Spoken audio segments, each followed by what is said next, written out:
Hani memimpin untuk bergerak maju. Markus Nanlong dan Lu Weiying saling melirik dan mengikutinya dengan cermat. Ada jalan batu selebar 300 meter yang dikelilingi oleh penghalang cahaya merah yang tidak bisa dilihat. 3 kultivator terbang 15 meter di atas tanah dengan kecepatan hati-hati. Ketika mereka melakukan perjalanan lebih dari 10 km di jalan, pemandangan berubah dan mereka menemukan dinding kuning samar. Ada sebuah gua gelap gulita di dinding batu yang lebarnya lebih dari 20 meter. Itu di sini. Setelah kita melewatinya, kita seharusnya menemukan diri kita di kedalaman lembah. Lorong gua panjangnya lebih dari 5 km dan ditutupi oleh cahaya esensi Gridnor. Markus Nanlong menghela nafas dan menoleh ke Hanli berkata, "Rekan Taoisan, kami perlu menggunakan cincin yin yang Anda." Lu Weiying mengusap dagunya dan dengan rasa ingin tahu berkata, "Karena kita tahu ada cahaya esensi Gridnor di dalam gua, tidak bisakah kita menemukan cara lain untuk melewatinya? Atau apakah ini satu-satunya jalan?" Markus Nanlong menggelengkan kepalanya dan berkata, "Tidak ada jalan lain selain yang ini. Saudara Lu, pukul batu itu dengan harta ajaibmu, dan kamu akan segera menyadari alasannya." "Baiklah, aku akan menyerangnya." Tidak menyerah, Lu Weiying mengayunkan lengan bajunya dan melepaskan cahaya putih dari tangannya dengan keras menyerang dinding batu. Pada saat itu, Hani dengan jelas melihat pedang pendek yang agak aneh bergerak dalam seberkas cahaya putih. Tampaknya itu adalah harta sihir pedang terbang yang jarang terlihat. Di bawah tatapan penuh perhatian Hanli, pedang terbang itu memotong dinding batu dalam tampilan cahaya putih yang menyilaukan. Kemudian dengan sedikit perubahan ekspresi, Lu Weiying melambaikan tangannya dan mengingat pedang terbang itu. Hanli dengan jelas melihat bahwa serangan pedang terbang telah meninggalkan bekas inci yang dangkal dengan butiran cahaya perak samar mengambang di sekitar area tersebut. Itu adalah Lu Weiying mengungkapkan sedikit keterkejutan dan buru-buru melangkah maju untuk melihat tanda pedang. Setelah memeriksanya dengan cermat, dia bergumam, "Telstar Silver. Gua ini terbuat dari biji Telstar Silver." Ketika mereka mendengar kata Telstar Silver, ekspresi Hani sangat berubah, dan dia juga melangkah maju. Dia mengulurkan jarinya, dan dengan lembut membelai tanda tebasan, memeriksa debu di jarinya. Hanli secara alami telah mendengar tentang Telstar Silver, karena itu adalah bahan yang dapat meningkatkan daya tahan harta ajaib. Efeknya hanya kalah dengan bahan yang berharga seperti kristal halus. Tidak heran jika serangan Lu Weiying nyaris tidak merusaknya. Terlepas dari apakah itu di Laut Bintang tersebar atau benua selatan surgawi, itu adalah sesuatu yang hampir punah. Hanli menatap tanda pedang dan diam-diam mengangkat tangannya. Lebih dari 10 pedang biru kecil ditembakkan dari lengan bajunya dan langsung mengenai dinding batu. Dua lainnya terkejut, tetapi mereka segera menyadari apa yang dilakukan Hanli. Dengan serangkaian dentang, lebih dari 10 lubang sebesar beberapa inci muncul di dinding. Setiap lubang menghasilkan bintik cahaya perak. Hanli sejenak mengungkapkan keterkejutannya dan dia berkata, "Ini benar-benar Telstar Silver dan dicampur ke dalam batu. Selain itu tidak merata, sehingga tidak buatan manusia. Seharusnya ada urat Telstar Silver di dalamnya." Melihat pedang Hanli telah menyerang lebih dalam dari pedang Lu Weiying, ekspresi keduanya berubah. Tetapi mata Lu Weiying menunjukkan keserakahan saat dia menatap dinding batu dalam diam. Gairah yang berapi-api juga muncul di wajah Markus Nanlong. Tetapi setelah beberapa pemikiran, dia mendapatkan kembali ketenangannya. Markus Nanlong dengan tenang berkata, "Ayo pergi, kita akan mencari harta karun di kedalaman lembah terlebih dahulu." Lu Weiying ragu-ragu dan memasang ekspresi enggan. "Pergi. Telstar Silver adalah harta yang sangat berharga. Bukankah lebih baik untuk menggali ini terlebih dahulu?" Markus Nanlong mengerutkan kening dan menghadap Lu Weiying, berbicara dengan nada yang dalam. "Saudara Lu, bagaimana Anda bisa begitu bodoh pada saat seperti ini? Apakah Anda tidak secara pribadi menyaksikan betapa sulitnya Telstar Silver? Mungkin saja ada seluruh uratnya, tetapi bongkahan biji seukuran kepalan tangan hanya bisa dimurnikan menjadi jumlah yang sangat kecil. Berapa banyak waktu dan kekuatan sihir yang harus Anda buang sebelum itu sepadan? Dan meskipun barang ini mungkin berharga, jangan lupa bahwa kekurangan kita bukanlah kekayaan, tetapi bahan untuk meningkatkan kultivasi dan umur kita. Ketika kita mencapai tujuan kita, harta benda ini tidak akan berarti apa-apa. Lu Wei berhenti sejenak sebelum berulang kali mengangguk menyadari. Dia memberi hormat kepada Marquis Nanlong dengan rasa terima kasih dan berkata, "Saudara Nanlong, Anda sepenuhnya benar. Saya diliputi keserakahan dan kehilangan tujuan utama kita. Terima kasih banyak telah mengingatkan saya." Setelah itu, dia tidak memperhatikan dinding lagi dan berjalan ke dalam gua seolah takut dipancing oleh Telstar Silver. Ekspresi Marquis Nanlong santai dan dia memanggil Hanli sebelum mengikuti Lu Wei. Hanli juga enggan berpisah dengan biji Telstar Silver, dan dia tanpa sadar berjalan dengan langkah yang melambat. Meskipun dia memiliki pedang terbang yang diresapi esensi aura dan susu roh yang cukup untuk memulihkan kekuatan sihirnya, memotong cukup banyak biji perak Telstar masih bukanlah tugas yang mudah. Dan jika dia melakukannya, dia juga akan memancing kecemburuan dari anggota kelompok lainnya. Menyimpulkan bahwa mengejar Telstar Silver tidak bijaksana, Hanli hanya bisa menghela nafas dan mengikuti dua anggota kelompok ke dalam gua. Pada saat itu, Hanli tiba-tiba mendengar suara dari benaknya. "Hehe, ada begitu banyak Telstar Silver. Saya telah menghabiskan bertahun-tahun mencarinya, tetapi saya tidak dapat menemukannya. Lembah Devil Fall layak mendapatkan reputasinya. Perak dapat digunakan dalam pemurnian boneka. Dengan sedikit Telstar Silver yang dicampur ke dalam tubuh boneka, harta sihir biasa tidak akan bisa melukai mereka. Kamu harus mengambil semuanya." Raja Perbedaan Jiwa berbicara dengan nada bersemangat. Hanli dengan belak-belakan menegurnya. "Ambil semuanya, eksentrik tua, apakah Anda sedang bermimpi? Ini adalah biji Telstar Silver, bukan pena. Bagaimana saya bisa mengambilnya? Potong dan ambil sepotong demi sepotong." Orang tua itu mendengus dan berkata, "Karena saya sudah menyebutkannya, tentu saja ada metodenya. Anak mudahan, bukankah kamu memiliki kumbang pemakan emas itu? Saya bisa mengajari Anda metode untuk mengendalikan kumbang, dan meminta mereka mengebor batu dan mengkonsumsi Telstar Silver. Mereka kemudian akan meludahkannya sebagai perak mengkristal. Metode ini adalah sesuatu yang saya peroleh dari seorang kultivator serangga yang saya bunuh. Ini berlaku untuk semua serangga roh, tetapi sangat cocok untuk kumbang pemakan emasmu. Baiklah, lalu bagaimana kalau kamu mengajarkannya kepadaku? Aku akan segera meminta kumbang pemakan emas untuk mencari Telstar Silver." Hanli segera menjawab dengan gembira. Mungkin tidak hanya untuk Telstar Silver, tetapi juga mantra yang perkasa. Pertama, izinkan saya memberitahu Anda bahwa selepas dari beberapa banyak Telstar Silver yang Anda peroleh, Anda harus menyisihkan cukup banyak untuk boneka terakhir yang akan saya saring.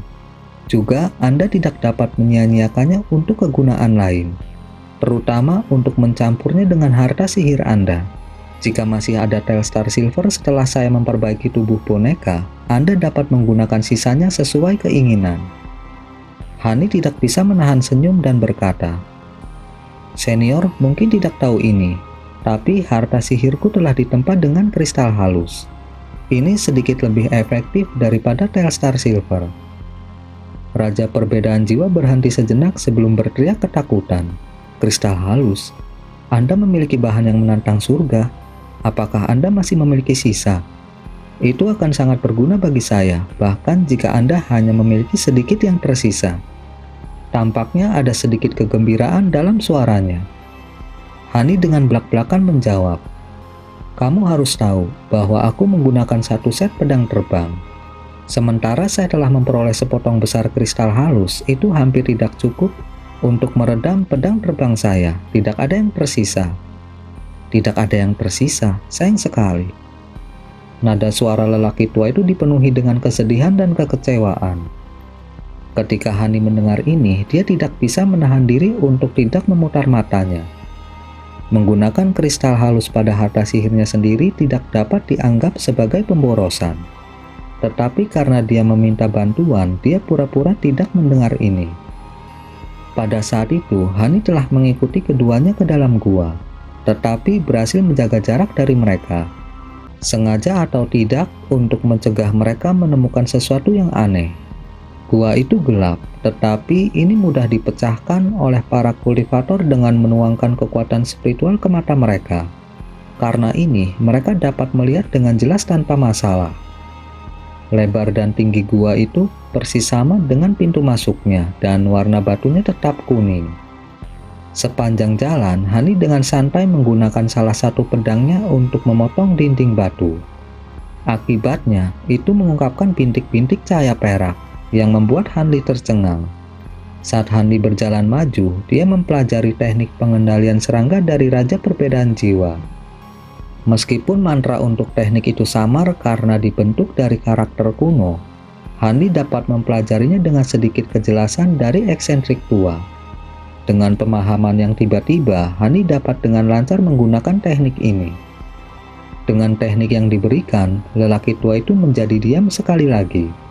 Hani merenungkan mantra itu lebih lama dan memverifikasi bahwa itu benar sebelum dengan santai menyapukan lengan bajunya di pinggangnya dan mengeluarkan kantong binatang roh. Sesaat kemudian, kumbang pemakan emas mulai terbang diam-diam dari lengan bajunya dan melintasi lorong. Dengan anggota kelompok lainnya lebih dari 30 meter di depannya, mereka tidak dapat merasakan tindakan Hanli. Dalam waktu yang dibutuhkan untuk menghabiskan secangkir teh, kumbang pemakan emas telah benar-benar meninggalkannya. Hanli kemudian menarik lengan baju dan membentuk gerakan mantra. Setelah itu, dia mengucapkan mantra dalam pikirannya dan menyebarkannya dengan indera spiritualnya ke pintu masuk gua di mana segerombolan besar kumbang pemakan emas berkumpul. Kumbang pemakan emas tiba-tiba bersinar dengan cahaya keemasan dan serangga terbang segera menjadi kabur saat mereka menembus dinding batu tanpa perlawanan sedikit pun. Mereka tidak lagi terlihat dan permukaan batu tidak rusak sedikit pun. Merasakan ini dengan indera spiritualnya, Hani mengingatnya dengan lega dan mulai mempercepat langkahnya. Setelah berjalan beberapa saat lagi, mereka tiba di awal jalan yang berkelok-kelok. Dua lainnya telah berhenti berjalan, sangat mengejutkan Hanli. Dia buru-buru melihat ke depan dan melihat bahwa lorong itu lebarnya 2 kali lipat. Jalan setapak yang luas ditutupi dengan stalagmit dan stalaktit yang samar-samar melepaskan garis cahaya perak menerangi gua. Garis-garis peraknya sangat aneh. Meskipun mereka tidak berwujud, mereka masing-masing tampaknya hampir mengandung bentuk mereka sendiri. Markus Nanlong menatap garis-garis perak di depannya dan menghela nafas dalam-dalam. Ini pasti cahaya esensi Great Knot. Meskipun kalian berdua rekan Taois mungkin mengetahui tentang itu, saya harus memperingatkan Anda untuk tidak gegabah menggunakan kekuatan spiritual atau harta apapun selain dari cincin yin yang saat berada di dalam. Jika cahaya esensi Great Knot merasakan kebocoran kekuatan spiritual, kita pasti akan mati. Hani terdiam dan dia tidak menjawab. Dia hanya melambaikan lengan bajunya dan memanggil cincin hitam legam yang berputar sekali di udara sebelum jatuh ke tangannya, memperlihatkan secercah cahaya. Ketika Markus Nanlong dan Lu Weiying melihat Hanli mengeluarkan cincin yin yang, mereka segera kabur dan muncul di belakangnya dengan ekspresi serius. Tampaknya mereka ingin Hanli yang memimpin. Hanli memegang cincin di tangannya dan meniupkan kabut ki esensi biru ke atasnya. Dalam kedipan cahaya hitam, ki biru diserap dengan bersih oleh cincin itu. Setelah itu dia terbang di atas kepala Hanli dan tetap diam saat melayang di atasnya. Hani mengangkat tangannya dan memukul cincin itu dengan segel mantra. Cincin yin yang bergetar, dan ukurannya mulai berfluktuasi sebelum tumbuh menjadi sekitar 20 meter lebarnya. Pergi, Hani menunjuk cincin itu dan mengucapkan perintah. Melepaskan dengungan aneh, cincin besar itu mulai melompat ke depan. Markus Nanlong dan Lu Weiying menatap pemandangan berikutnya dengan ekspresi serius. Saat cincin besar itu melintasi garis cahaya yang tak terhitung jumlahnya yang melayang di udara, pemandangan yang tak terbayangkan terjadi. Garis-garis cahaya berdesir seperti air yang terganggu. Pada saat cincin besar itu melintasi cahaya, itu berkedip dengan cahaya hitam dan menyebabkan garis cahaya terdistorsi di sekitarnya. menciptakan jalan melalui mereka. Ketika kelompok melihat ini, mereka semua tersenyum lega. Namun, Hani masih penasaran dengan kekuatan cahaya esensi Gridnot. Setelah beberapa pemikiran, dia menampar kantong penyimpanannya dan mengeluarkan mutiara biru seukuran kepalan tangan, alat sihir pertahanan kelas atas yang dia peroleh di masa lalu. Memegangnya di tangannya, Hani menuangkan sedikit kekuatan spiritual ke dalamnya, menyebabkan penghalang cahaya biru melonjak di sekitarnya. Dengan flip tangannya, mutiara melesat ke depan.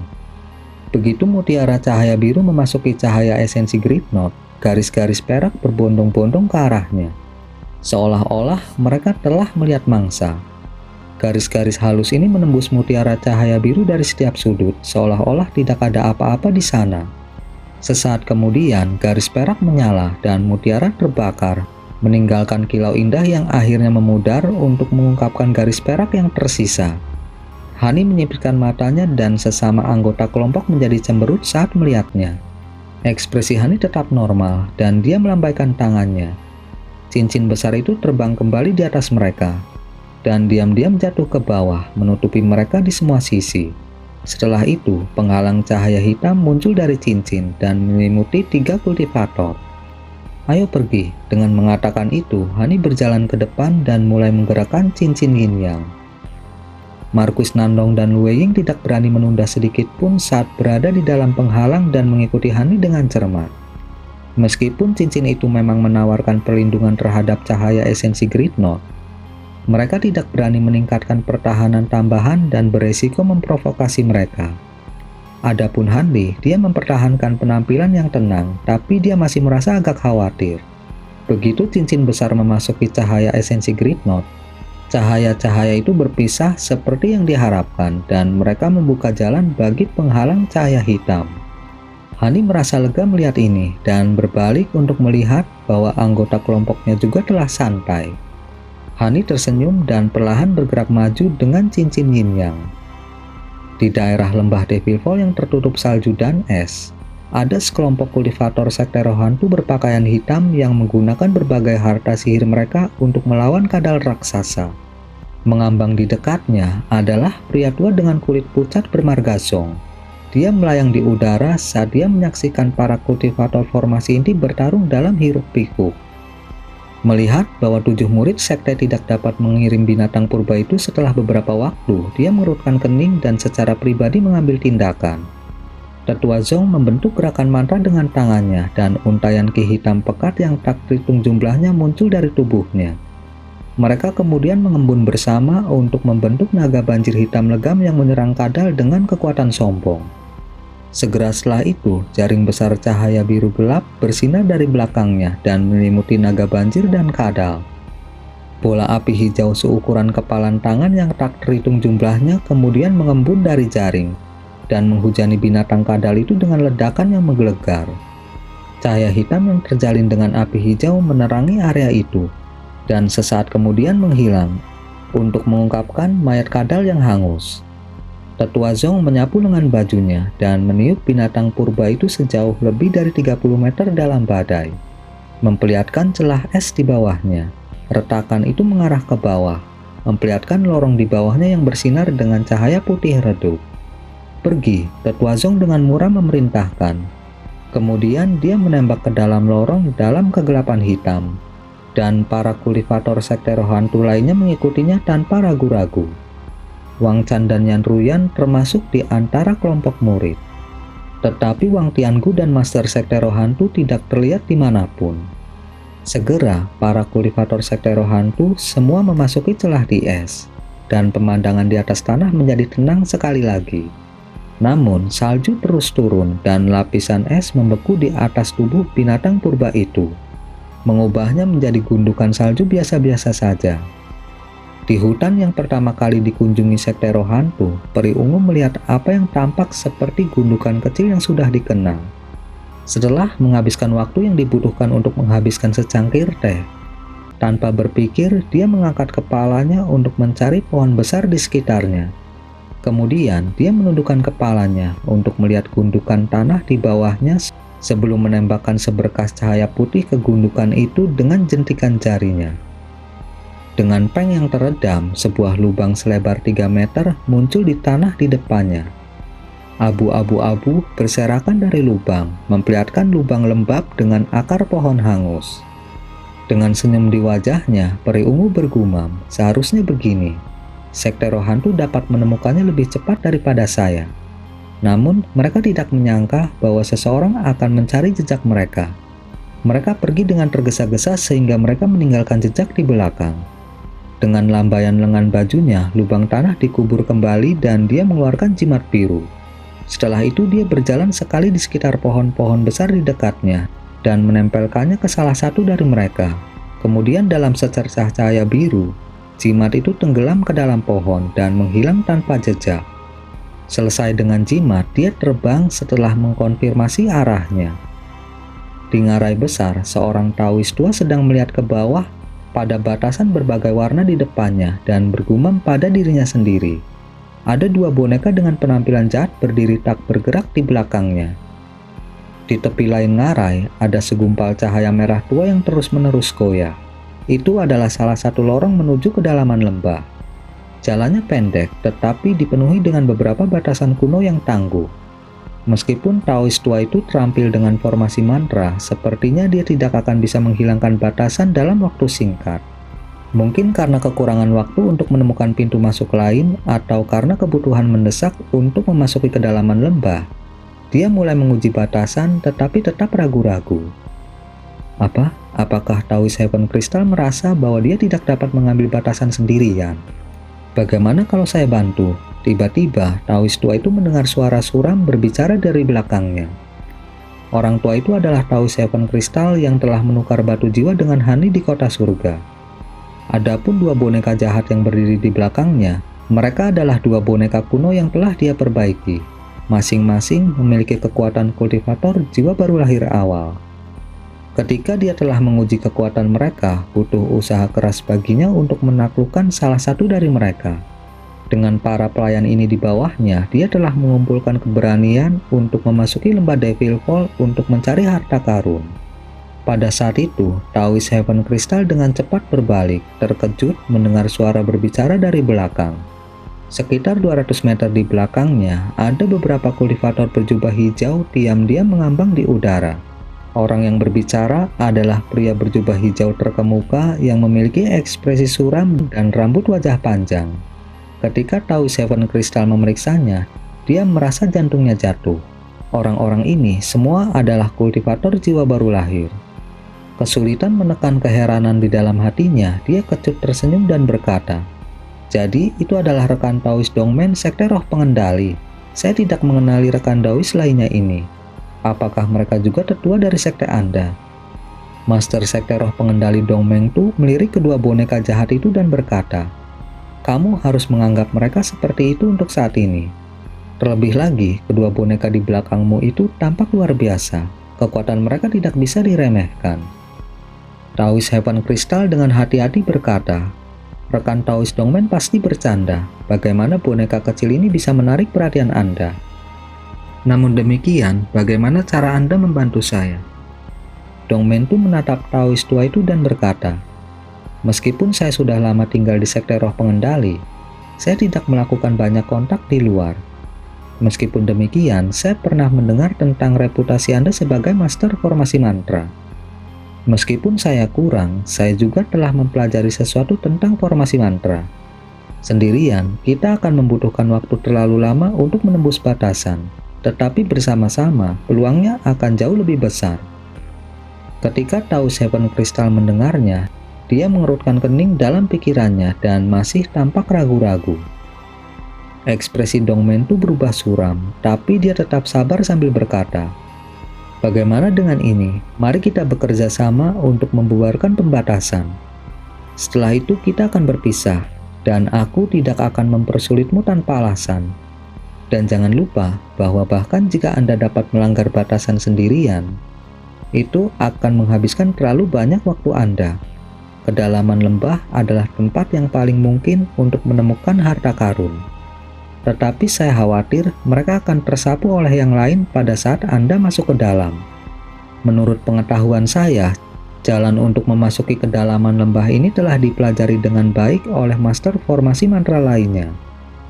Ketika Tao Seven Crystal mendengar ini, hatinya bergerak dan dia mengangkat kepalanya untuk melihat 5 kultivator berjubah hijau lainnya yang berdiri di belakangnya. Dia akhirnya mengangguk dan berkata, "Karena kamu yang membuat tawaran, aku akan menerimanya. Kita akan bekerja sama untuk melanggar batasan, tetapi setelah kita memasuki kedalaman lembah, kita akan menjalankan bisnis kita sendiri." Dong Mentu segera tersenyum dan dengan cepat berkata, "Hehe, itu akan berhasil." Rekan Dao Seven Crystal, harap yakinlah. Mengingat kekuatan kedua bonekamu, bagaimana aku bisa memaksamu melakukan sesuatu? Setelah kita memasuki kedalaman, kita akan mengandalkan keberuntungan dalam pencarian harta karun kita. Setelah melirik segala sesuatu di depannya, Hani tidak bisa menahan ekspresi aneh dan bergumam. Ini adalah kedalaman lembah. Di dalam tebing curam setinggi 3 km, ada sebuah gua kecil yang baru saja dia munculkan belum lama ini. Markus Nanlong dan Lu Weiying berdiri berdampingan saat mereka melirik pemandangan di depan mereka. Keduanya mengenakan ekspresi aneh.